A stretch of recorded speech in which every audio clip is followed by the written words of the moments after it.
Drew from the King's Roost. If your mornings are anything like ours, it's hectic getting the kids ready for school and getting them a healthy, delicious meal that doesn't take a long time to make. So if you want to have a meal that you can have for breakfast, even lunch, snack, and sometimes they've even asked for it for dessert, I've got an awesome solution for you.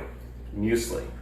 So muesli is a traditional Swiss cereal, and it's made with just pretty much whatever you want, but it's based on rolled oats and nuts, fruits, and whatever toppings you want to put on it.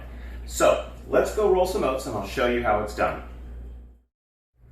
Okay, so I'm going to start with about a quarter cup of oats, oat groats, and about a quarter cup will yield about a full half cup. It about doubles in size when you roll it.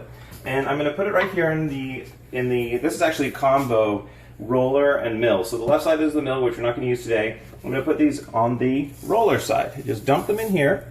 And actually, this is optional, but you can add in a couple of other ingredients. I love to add a little bit of chia. So we got a little bit of chia seeds in here. Maybe a teaspoon. And if you like flax, I've got some flax seeds as well. These are a pretty strong flavored, so I don't put too much in.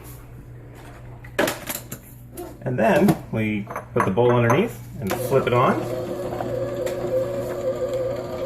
And out comes the freshest, most delicious rolled oats.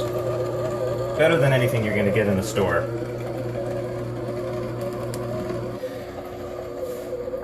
There we go. We're all done.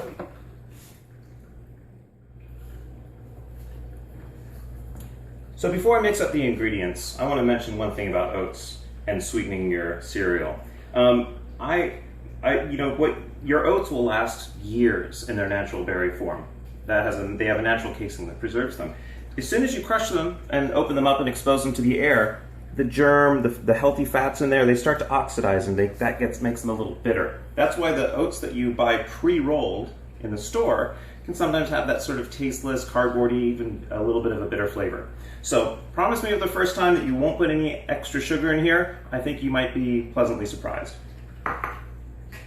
So let's go with some ingredients. I'm going to show you what I'm choosing for today. I'm putting some coconut in. And that's actually got a little bit of sweetener in it, and natural sweetness to it, I mean. And over here I've got some dried cranberries, which I grew in the backyard and dried myself. I'm just kidding, I got these at Trader Joe's. And some freeze-dried raspberries. You can use frozen berries, fresh berries, cut them up, raisins, dates, figs. There's lots of different options for your fruit. Over here, I've got a nice selection of nuts. I've got some sunflower seeds, I've got some sliced almonds, I've got some pecans, but you can use walnuts, cashews, whatever other kinds of nuts you want to use, or if you're allergic to nuts, you can leave them out completely. It'll still be amazingly good. So let's dump those in. And finally, I put a little bit of salt, just for flavor. And I don't add any sugar, but if you do feel you really want to put in some sweetener, you can use honey, molasses, maple syrup, any other kind of sweeteners that you want. Now for the last ingredient, I'm going to put in some milk.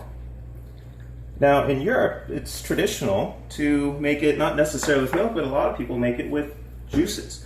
You can also let it sit for half an hour or even overnight. That changes the flavor, and it's actually really quite good to have it soaked. So this is one cereal that actually gets better when you soak it in milk as opposed to getting worse.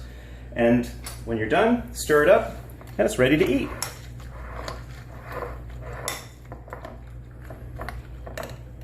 Let's give this a try, see how it tastes. I love it. It's so good.